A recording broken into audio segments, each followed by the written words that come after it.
Hi friends, ಎಲ್ಲರೂ ಹೇಗಿದ್ದೀರಾ? ಎಲ್ಲರೂ ಚೆನ್ನಾಗಿದ್ದೀರಾ ಅಂತ ಅಂದ್ಕೊಂಡಿದ್ದೀನಿ. ಫ್ರೆಂಡ್ಸ್, ನಾನಿವತ್ತು ಗಣೇಶ ಹಬ್ಬದ ಪ್ರಯುಕ್ತವಾಗಿ ಬೇಸನ್ ಲಡ್ಡು ಮಾಡ್ತಾ ಇದ್ದೀನಿ. ತುಂಬಾ ಚೆನ್ನಾಗಿರುತ್ತೆ. ಇದು ಹೇಗೆ ಮಾಡೋದು ಅಂತ ನೋಡ್ಕೊಂಡು ಬರೋಣ. ಅದಕ್ಕೂ ಮುಂಚೆ ಯಾರೆಲ್ಲ ನನ್ನ ಚಾನಲ್ಗೆ ಸಬ್ಸ್ಕ್ರೈಬ್ ಮಾಡಿಕೊಂಡು ನೋಡ್ತಾ ಇಲ್ವಲ್ಲ, ಪ್ಲೀಸ್ ನನ್ನ ಚಾನಲ್ಗೆ ಸಬ್ಸ್ಕ್ರೈಬ್ ಮಾಡಿಕೊಂಡು ನೋಡಿ. ವಿಡಿಯೋ ಇಷ್ಟ ಆದರೆ ಲೈಕ್ ಮಾಡಿ, ಕಮೆಂಟ್ ಮಾಡಿ, ಶೇರ್ ಮಾಡಿ. ನೋಡಿ ಫ್ರೆಂಡ್ಸ್, ಇದು ಹೇಗೆ ಮಾಡೋದು ಅಂತ ಅಂದರೆ, ಮೊದಲಿಗೆ ನಾನು ಗ್ಯಾಸ್ ಮೇಲೆ ಅಗಲವಾದ ಪಾತ್ರೆ ಇಟ್ಕೊಂಡಿದ್ದೀನಿ. ಅದಕ್ಕೆ ನಾನು 1/4 kg ಕಡಲೆ ಹಿಟ್ಟನ್ನ ಸೇರಿಸ್ಕೊಂಡು, ಇದಕ್ಕೆ ನಾನು ಇನ್ನೂ ತುಪ್ಪನ ಸೇರಿಸ್ಕೊಂಡಿಲ್ಲ, ಹಾಗೆಯೇ ಡ್ರೈ ಆಗಿ ನಾನು ಹುರ್ಕೊಳ್ತಾ ಇದ್ದೀನಿ. ಇದು ಪೂರ್ತಿಯಾಗಿ ನಮಗೆ ಹಸಿ ವಾಸನೆ ಎಲ್ಲ ಹೋಗಬೇಕು.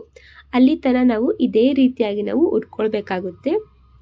ನಾವು ಹುರ್ಕೊಳ್ಬೇಕಾದ್ರೆ ಗ್ಯಾಸ್ ಉರಿನ ಲೋ ಫ್ಲೇಮಲ್ಲಿ ಇಟ್ಕೊಂಡೇ ಹುರ್ಕೊಳ್ಬೇಕಾಗುತ್ತೆ.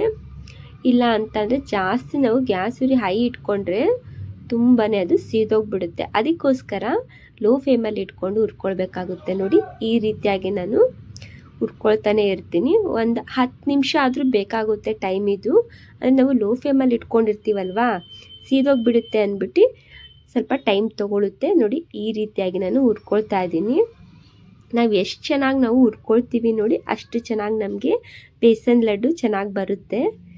ನೋಡಿ, ಈ ರೀತಿಯಾಗಿ ನಾವು ಪ್ರೆಸ್ ಮಾಡ್ಕೊಂಡು ಹುರ್ಕೊಳ್ಬೇಕಾಗುತ್ತೆ ಚೆನ್ನಾಗಿ. ತುಂಬಾ ಚೆನ್ನಾಗಿ ಬರುತ್ತೆ ಇದು. ಇವಾಗ ನೋಡಿ, ನಾನು ಇಷ್ಟು ಹುರಿದಿದೆ ಅಲ್ವಾ, ಸಾಕು. ಇವಾಗ ನಾನು ನೆಕ್ಸ್ಟಿಗೆ ಈಗ ಒಂದು 2-3 ಸ್ಪೂನಷ್ಟು ನಾನು ತುಪ್ಪನ ಸೇರಿಸ್ಕೊಂಡು ಮತ್ತೆ ನಾನು ಹುರ್ಕೊಳ್ತೀನಿ. ಇವಾಗ ನೋಡಿ, ಈಗ ತುಪ್ಪ ಸೇರಿಸ್ಕೊಂಡಿದ್ದೀನಲ್ಲ, ಇವಾಗ ಚೆನ್ನಾಗಿ ತಿರ್ಗಾ ಟೈಮ್ ತೊಗೊಳ್ತೀನಿ. ಒಂದು 15-20 ನಿಮಿಷನಾರ ಟೈಮ್ ಬೇಕಿದ್ದಕ್ಕೆ ನಾವು ಹುರ್ಕೊಳ್ಳೋದಕ್ಕೆ. ನಾವು ಜಾಸ್ತಿ ಹುರ್ಕೊಳ್ಳೋದು ನಾನು ವೀಡಿಯೋ ಮಾಡಿಲ್ಲ, ಯಾಕಂತಂದರೆ ಲಾಂಗ್ ವೀಡಿಯೋ ಆಗಿಬಿಡುತ್ತೆ ಇದು. ನಾವೆಲ್ಲ ಪೂರ್ತಿಯಾಗಿ ಹುರ್ಕೊಳ್ಳೋ ತನಕ ತೋರ್ಸೋಕೆ ಹೋದರೆ. ನೋಡಿ, ನಾನು ಈ ರೀತಿಯಾಗಿ ನಾನು ಹುರ್ಕೊಳ್ತಾ ಇದ್ದೀನಿ.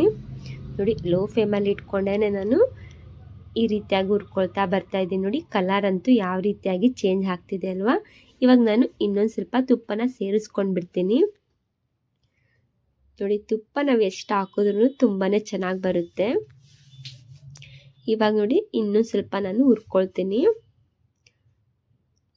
ಇವಾಗ ನಾನು ಹುರ್ಕೊಳ್ತಾ ಈ ರೀತಿಯಾಗಿ ಪ್ರೆಸ್ ಮಾಡ್ಕೊಳ್ತಾನೆ ಬರಬೇಕು. ಈ ರೀತಿಯಾಗಿ ನಾವು ಚೆನ್ನಾಗಿ ಹುರ್ಕೊಂಡ್ರೆ ತುಂಬ ಚೆನ್ನಾಗಿ ಉಂಡೆ ಬರುತ್ತೆ ಅಂತಲೇ ಈ ರೀತಿಯಾಗಿ ನಾವು ಟೈಮ್ ತೊಗೊಂಡು ಮಾಡ್ಕೊಳ್ಬೇಕಾಗುತ್ತೆ. ಇಲ್ಲ ಅಂತಂದರೆ ಹಸಿ ವಾಸನೆನೂ ಇರುತ್ತೆ, ಉಂಡೆನೂ ಚೆನ್ನಾಗಾಗಲ್ಲ, ಅಂದರೆ ಬೇಸನ್ ಲಡ್ಡುನೂ ಚೆನ್ನಾಗಾಗೋದಿಲ್ಲ. ಅದಕ್ಕೋಸ್ಕರ ನೋಡಿ, ಈ ರೀತಿಯಾಗಿ ನಾವು ಹುರ್ಕೊಳ್ಬೇಕಾಗುತ್ತೆ. ನೋಡಿ, ಯಾವ ರೀತಿಯಾಗಿ ನಾವು ಹುರ್ಕೊಳ್ತಾ ಇದ್ದೀನಿ ಅಂತ ಅಂದರೆ, ಈ ರೀತಿಯಾಗಿ ಹುರ್ಕೊಂಡು ಪ್ರೆಸ್ ಮಾಡ್ಕೊಳ್ಬೇಕು. ಅಂದರೆ ಎಲ್ಲ ಅದು ಹಸಿ ವಾಸನೆ ಎಲ್ಲ ಬಿಡುತ್ತಲ್ಲ. ನೋಡಿ, ಇವಾಗ ತುಪ್ಪ ಎಲ್ಲ ಬಿಟ್ಕೊಂಡು ಬಂದಿದೆ. ಈ ರೀತಿಯಾಗಿ ನಾವು ತುಪ್ಪ ಬಿಡೋ ತನಕನೂ ಹಾಗೆಯೇ ನಾವು ಹುರ್ಕೊಳ್ಬೇಕಾಗುತ್ತೆ. ನೋಡಿ, ಇನ್ನೂ ಸ್ವಲ್ಪ ಇದು ಕಲರ್ ಚೇಂಜ್ ಆಗುತ್ತೆ, ಅಂದರೆ ಇನ್ನೂ ಸ್ವಲ್ಪ ತೆಳುವಾಗಿ ಬರುತ್ತೆ ಇದು. ನೋಡಿ, ಈ ರೀತಿಯಾಗಿ ನಾವು ಹುರ್ಕೊಳ್ಬೇಕಾಗುತ್ತೆ. ನೋಡಿ, ತಿನ್ನೋದಕ್ಕಂತೂ ಈ ಬೇಸನ್ ಲಡ್ಡು ತುಂಬಾ ಚೆನ್ನಾಗಿರುತ್ತೆ. ನೋಡಿ, ಇವಾಗ ಇಷ್ಟ ಆದರೆ ನನಗೆ ಸಾಕು. ಗ್ಯಾಸ್ ಆಫ್ ಮಾಡ್ಕೊಳ್ತೀನಿ. ಇವಾಗ ನೆಕ್ಸ್ಟಿಗೆ ನಾನು ಒಂದು ಬೌಲ್ಗೆ ಇದನ್ನು ಸೇರಿಸ್ಕೊಂಡು ಬಿಡ್ತೀನಿ. ಅಂತಂದರೆ ಈಗ ನಾನು ಹುರಿದು ಇಟ್ಕೊಂಡಿದ್ದೆ ನೋಡಿ, ಅದನ್ನು ಈ ಪಾತ್ರೆಗೆ ನಾನು ಹಾಕ್ಕೊಳ್ತಾ ಇದ್ದೀನಿ. ಇದಿಷ್ಟು ನಾನು ಹಾಕ್ಕೊಂಡ ನಂತರ ಇದು ಪೂರ್ತಿಯಾಗಿ ನಾನು ತಣ್ಣಗಾಗೋಕ್ಕೆ ಬಿಟ್ಕೊಳ್ತೀನಿ. ಇದೆಲ್ಲ ಅಗಲ ಮಾಡಿಟ್ಕೊಳ್ತೀನಿ. ಇವಾಗ ಅಂದರೆ ಪೂರ್ತಿಯಾಗಿ ತಣ್ಣಗಾದ್ಮೇಲೆ ನಾವು ಸಕ್ಕರೆ ಪೌಡರ್ನ ಸೇರಿಸ್ಕೊಳ್ಬೇಕಾಗುತ್ತೆ. ನೋಡಿ, ಈಗ ಎಷ್ಟು ತೆಳು ಇದೆ ಅಲ್ವಾ, ಪೂರ್ತಿ ತಣ್ಣಗಾದ್ಮೇಲೆ ನೋಡಿದ್ರೆ ತುಂಬ ಗಟ್ಟಿಯಾಗಿರುತ್ತೆ ಇದು. ಈಗ ನೋಡಿ, ಪೂರ್ತಿ ತಣ್ಣಗಾದ ನಂತರ ನೋಡೋಣ ಯಾವ ರೀತಿಯಾಗಿ ಬಂದಿದೆ ಅಂತ. ನೋಡಿ ಫ್ರೆಂಡ್ಸ್, ಯಾವ ರೀತಿಯಾಗಿ ಬಂದಿದೆ ಅಂತ ನೋಡ್ಬೋದು. ಇದಕ್ಕೆ ನಾನು ಸ್ವಲ್ಪ ಏಲಕ್ಕಿ ಪೌಡರ್ನ ಸೇರಿಸಿಟ್ಕೊಂಡಿದ್ದೀನಿ. ನೋಡಿ, ಎಷ್ಟು ಗಟ್ಟಿ ಬಂದಿದೆ ಅಂತ ಅಂದರೆ ತುಂಬಾ ಗಟ್ಟಿ ಬಂದಿದೆ ಅಲ್ವಾ. ಈ ರೀತಿಯಾಗಿ ಬಂದರೆ ನಮಗೆ ಸಕ್ಕರೆ ಪೌಡರ್ನ ಸೇರಿಸ್ಕೊಳ್ಳೋದಕ್ಕೆ ಚೆನ್ನಾಗಿ ಅನುಕೂಲ ಆಗುತ್ತೆ. ಇವಾಗ ನೋಡಿ, ಈಗ ನಾನು ಇನ್ನೊಂದು ಪಾತ್ರೆನ ತೆಗೆದಿಟ್ಕೊಂಡಿದ್ದೀನಿ. ಆ ದೊಡ್ಡ ಪಾತ್ರೆಗೆ ಈಗ ಮಿಶ್ರಣ ಇದೆಲ್ಲ ಗಟ್ಟಿಯಾಗಿದೆ ನೋಡಿ, ಇದನ್ನು ಸೇರಿಸ್ಕೊಳ್ತೀನಿ. ನೋಡಿ, ಎಷ್ಟು ಗಟ್ಟಿ ಬಂದಿದೆ ಅಂದರೆ ಈ ರೀತಿಯಾಗಿ ಗಟ್ಟಿ ಬರಬೇಕು. ನೋಡಿದ್ರಲ್ಲ, ಇವಾಗ ನಾನು ಸಕ್ಕರೆ ಪೌಡರ್ನ ಸೇರಿಸ್ಕೋಬೇಕಲ್ಲ. ನಾನು ಒಂದು ಗ್ಲಾಸಲ್ಲಿ ತೊಗೊಂಡಿದ್ದೀನಿ. ನಾನು 1/4 kg ತೊಗೊಂಡಿದ್ದೆ ಅಲ್ವಾ, ಅಂದರೆ ನಾನು ಕಡಲೆ ಹಿಟ್ಟು 1/4 kg ತೊಗೊಂಡಿದ್ದೆ. 1/4 ನಾನು ಸಕ್ಕರೆ ಪೌಡರ್ನ ಸೇರಿಸ್ಕೊಳ್ತೀನಿ. ನೋಡಿ, ಸಕ್ಕರೆ ಪೌಡ್ರ್ ಸೇರಿಸ್ಕೊಂಡ ನಂತರ ಇದನ್ನು ಚೆನ್ನಾಗಿ ನಾವು ಮಿಕ್ಸ್ ಮಾಡ್ಕೊಳ್ಬೇಕು. ನೋಡಿ ಈ ರೀತಿಯಾಗಿ ಮಿಕ್ಸ್ ಮಾಡ್ಕೊಳ್ಬೇಕು. ನಾವು ಯಾವ ರೀತಿಯಾಗಿ ನಾವು ಎಷ್ಟು ಚೆನ್ನಾಗಿ ಕೈಯಲ್ಲೇ ನಾವು ತಿಕ್ಕೊಂಡು ನಾವು ಮಿಶ್ರಣ ಈ ರೀತಿ ಮಾಡ್ಕೊಳ್ತೀವಿ ನೋಡಿ, ಅಷ್ಟು ರೀತಿಯಾಗಿ ನಾವು ಮಾಡ್ಕೊಂಡಷ್ಟು ನಾವು ಚೆನ್ನಾಗಿ ಬರುತ್ತೆ. ಇದು ನೋಡಿ ಈ ರೀತಿಯಾಗಿ ಕೈಯಲ್ಲೇ ಈಗ ತಿಕ್ಕೊಳ್ಬೇಕಾಗುತ್ತೆ. ಮಿಶ್ರಣನ ಇಟ್ಕೊಂಡು ನೋಡಿ ಈ ರೀತಿಯಾಗಿ ಮಾಡ್ಕೊಳ್ಬೇಕು. ನೋಡಿ ನಾವು ತಿಕ್ತಾ ಯಾವ ರೀತಿಯಾಗಿ ಬಂದಿದೆ ಅಂತ ನೋಡ್ಬೋದು ನೀವು. ಕಲರ್ ಅಂತೂ ಚೇಂಜ್ ಆಗ್ತಿದೆ ಅಲ್ವಾ. ಇನ್ನೊಂದು ಸ್ವಲ್ಪ ನೋಡಿ ಇದೇ ರೀತಿಯಾಗಿ ಕೈಯಲ್ಲೇ ತಿಕ್ಕೊಳ್ಬೇಕಾಗುತ್ತೆ ಮಿಶ್ರಣನ. ನೋಡಿ ಎಷ್ಟು ಚೆನ್ನಾಗಿ ಸಕ್ಕರೆ ಪೌಡ್ರೆಲ್ಲ ಹೊಂದ್ಕೊಂಡಿದೆ ಅಲ್ವಾ. ಇನ್ನೊಂದು 2 ನಿಮಿಷ ಇದೇ ರೀತಿಯಾಗಿ ಮಾಡಿಕೊಂಡು ಉಂಡೆನ ಕಟ್ಕೊಳ್ಳೋಕ್ಕೆ ಈಸಿ ಆಗುತ್ತೆ.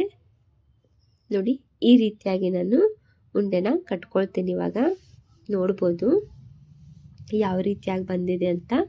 ನಾನು ಇದೇ ರೀತಿಯಾಗಿ ಕಟ್ಕೊಂಡು ತೋರಿಸ್ತೀನಿ. ಅದಕ್ಕೆ ನೀವು ಡ್ರೈ ಫ್ರೂಟ್ಸ್ ಯಾವುದಾದ್ರೂ ಹಾಕ್ಕೊಳ್ಬೋದು. ನಾನು ಇದಕ್ಕೆ ದ್ರಾಕ್ಷಿನ ಸೇರಿಸ್ಕೊಂಡಿದ್ದೀನಿ. ನೀವು ಬೇಕಂತ ಅಂದರೆ ಬಾದಾಮು, ಗೋಡಂಬಿ ಯಾವುದಾದ್ರೂ ನೀವು ಹಾಕ್ಕೊಳ್ಬೋದು.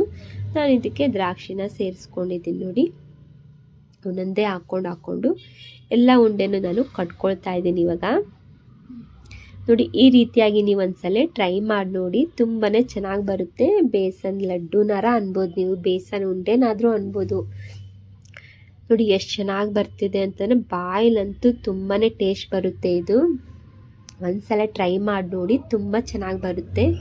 ನೋಡಿ ಎಲ್ಲ ನಾನು ಉಂಡೆನೆಲ್ಲ ಈ ರೀತಿಯಾಗಿ ಮಾಡಿಟ್ಕೊಂಡಿದ್ದೀನಿ. ನೋಡಿ 1/4 kg ಹಿಟ್ಟಲ್ಲಿ ನನಗೆ ಇಷ್ಟು ಥರದ್ದು ಉಂಡೆಗಳು ರೆಡಿಯಾಗಿದೆ.